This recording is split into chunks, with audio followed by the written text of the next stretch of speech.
BBC News.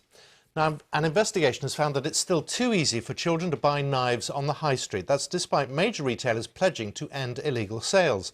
Trading standards say underage shoppers were sold knives on more than 300 occasions in a year when their teams carried out tests at various national chains and independent stores. It's something fairly new we've gathered nationwide to get the figures. So yeah, I'm fairly shocked that we've got such high percentages. What we want to do is just get those figures down and help retailers to do the right thing to prevent them selling knives. Well, with me now is Jermaine Lawler, who's the founder of Voice for Youth Against Violence, and is with me now. Nice to see you. Thank you. It's all very well to blame retailers, but if youngsters want to get hold of knives, they're going to, aren't they? Yeah, most definitely. What we're seeing is shops being held accountable for lack of restrictions and making sure that young people are not able to get knives, but that's not the core root of the issue. And it's the same as stop and search. That doesn't help these young people and the members of our community live a better life. It doesn't make them feel more safe. So whether a young person wants to get a knife from a shop or from their house, they're going to be able to access a knife. Because the argument is youngsters get knives because they think that makes them feel more safe. Yeah, they think that it makes them feel safe, and in some situations, it has kept them safe.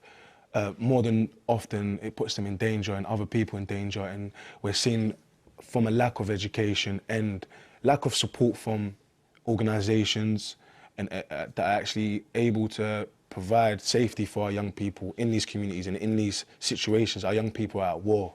A lot of our young people are in situations where they have to survive, and the means to survive in these communities is by staying protected, unfortunately, with a knife and sometimes a gun.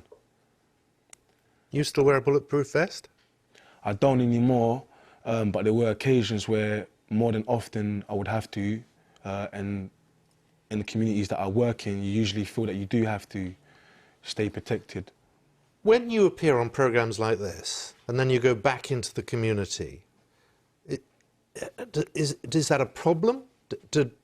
Does that mean you're part of the problem if you're being seen on an establishment network like this? No. How does it work? Not at all, because I'm here representing my communities. I'm here representing gang members. I'm here representing young people that have been in prison. I'm here representing those that have been socially excluded, using these platforms to raise awareness.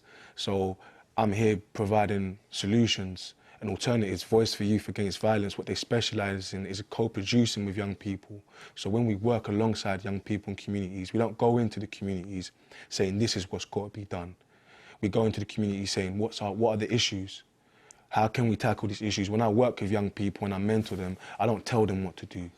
How many times have you sat in a studio like this, radio, television, whatever, and you know, you'll hear the argument, well, it's a lack of role models, we'll know what's going on. Does anybody really know what's going on the streets? Yeah, V4YV Media definitely know what's going on. If you check out our YouTube channel, you see the multiple documentaries of broken families, of gang members explaining why they carry knives, why they... Well, now, let's pick up on the broken families one, because that is something, and I alluded to it, it is something that people point to as part of this problem. Is it at the root of a lot? Of course. This issue that we're seeing at hand is a multifaceted issue. There's multiple factors.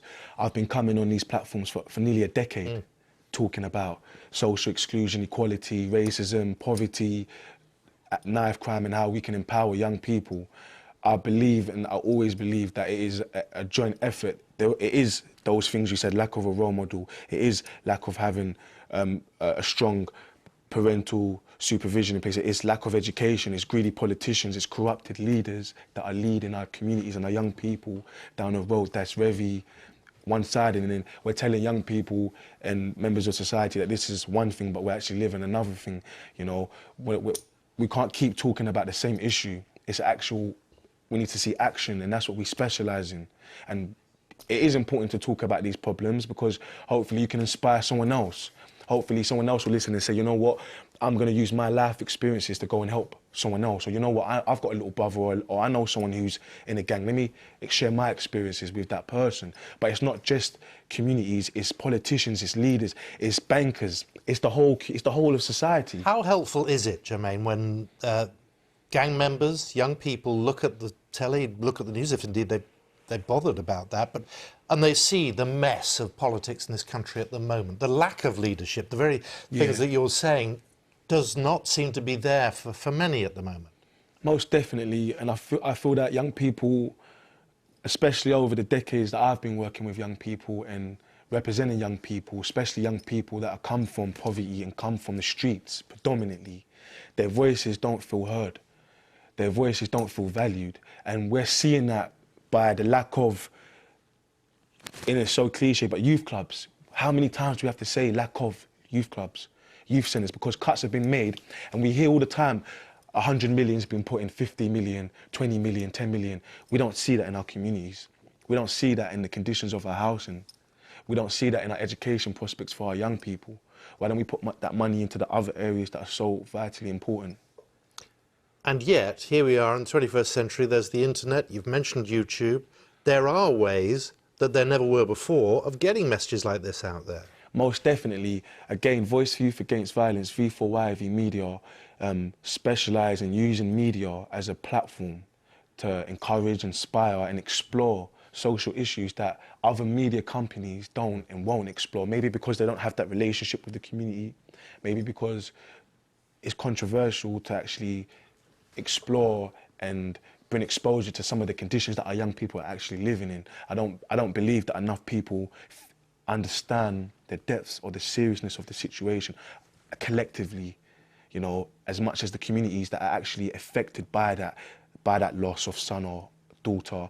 Perhaps that politician doesn't see the connection and can't relate because they've never been in that predicament. They've never been in that environment, that hostile environment. They've never had to walk down the street and look over your shoulder. They've never had to, you know, get rid of drugs because the police are about to stop them, and they're selling those drugs because it's a means of survival, unfortunately. And you think, how can that be possible in Great Britain, in UK, in London? But it is possible, and we're seeing it day in, day out. A lot of the wars and a lot of the violence that we're seeing is over money, lack of money. And that is the truth of the situation. Young people are not buying the 9-to-5, the retire at 65 plan. They're not buying that. When you see media and you see the over exposure of that glamorous lifestyle without understanding the hard work and the dedication that needs to be put in place to actually achieve that, instead of being tempted and drawn down the fast route, which we all have been there, coming from those places and walks of life.